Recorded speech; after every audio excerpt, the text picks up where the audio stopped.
ಮುಸಲ್ಮಾನರು ಒಗ್ಗಟ್ಟಾಗಿರ್ತಾರೆ, ಹಿಂದೂಗಳು ಜಾತಿ ಜಾತಿ ಜಾತಿ ಅಂತಾರೆ, ಮುಸಲ್ಮಾನರು ಒಗ್ಗಟ್ಟಾಗಿ ಒಟ್ಟೊಟ್ಟಿಗೆ ನಮ್ಗೆ ಓಟ್ ಕೊಡ್ತಾರೆ.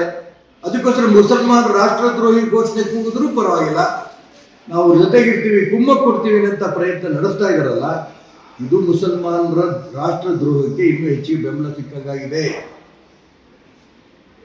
ಇದಲ್ಲಿ ಎಲ್ಲ ಘಟನೆಗೆ, ಮದ್ದೂರಿನಲ್ಲಿ ನಡೆದಂಥ ಘಟನೆ ಇರ್ಬೋದು, ಭದ್ರಾವತಿ ಪಾಕಿಸ್ತಾನ ಜಿಂದಾಬಾದ್ ಅಂತ ಕೂಗಿ ಘಟನೆ ಇರ್ಬೋದು, ಹುಬ್ಬಳ್ಳಿ ನಡೆದಂಥ ಘಟನೆ ಇರ್ಬೋದು, ಕೊಪ್ಪಳದಲ್ಲಿ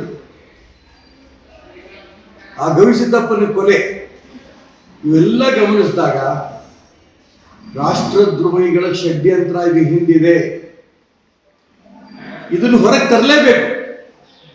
ರಾಜ್ಯ ಸರ್ಕಾರ ಎಷ್ಟರ ಮಟ್ಟಿಗೆ ರಾಷ್ಟ್ರದ್ರೋಹಿಗಳು ಬೆಂಬಲಿಸಿದ್ರು ಕೂಡ ಕೇಂದ್ರದಲ್ಲೂ ಒಂದು ಸರ್ಕಾರ ಇದೆ. ಯೋಚನೆ ಮಾಡಿ, ಆಪರೇಷನ್ ಸಿಂಧೂರ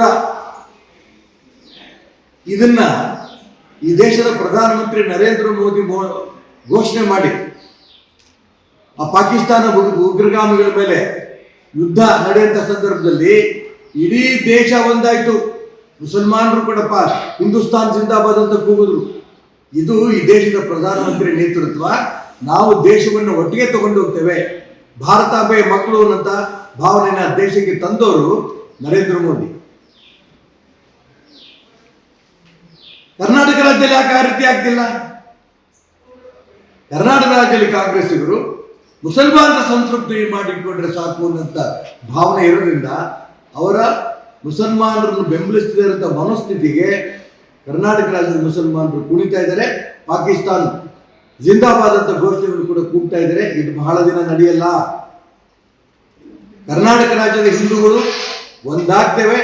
ಯಾವ ಕಾರಣಕ್ಕೂ ಕೂಡ ರಾಷ್ಟ್ರದ್ರೋಹಿ ಘೋಷಣೆ ಕೂಗಿರುವಂಥ ಮುಸಲ್ಮಾನರ ಈ ಘೋಷಣೆಯನ್ನ ನಾವು ಯಾವ ಕಾರಣಕ್ಕೂ ಕೂಡ ಸಹಿಸಲ್ಲ. ಕರ್ನಾಟಕ ರಾಜ್ಯದಲ್ಲಿ ತಕ್ಷಣ ಸರ್ಕಾರ, ಕಾಂಗ್ರೆಸ್ ಸರ್ಕಾರ ಜಾಗೃತಿ ಆಗಬೇಕು. ದೇಶದ್ರೋಹಿ ಘೋಷಣೆ ಕೂಗಿರುವಂಥ ಪಾಕಿಸ್ತಾನ ಜಿಂದಾಬಾದ್ ಘೋಷಣೆ ಕೂಗಿರುವಂಥ ರಾಷ್ಟ್ರದ್ರೋಹಿಗಳಿಗೆ ಸರಿಯಾದ ಶಿಕ್ಷೆ ಯಾವ ಕಾನೂನಿನ ಮುಖಾಂತರ ಮಾಡಬೇಕು ಆ ಶಿಕ್ಷೆ ಮಾಡಬೇಕು. ಸಾಧ್ಯವಾದರೆ ಆ ಪಾಕಿಸ್ತಾನ ಜಿಂದಾಬಾದ್ ಅಂತ ಕೂಗಿರೋರನ್ನ ಗಲ್ಲಿಗೇರಿಸಬೇಕು ಅನ್ನೋ ಒತ್ತಾಯನ ಈ ಸಂದರ್ಭ ಮಾಡ್ತೇವೆ.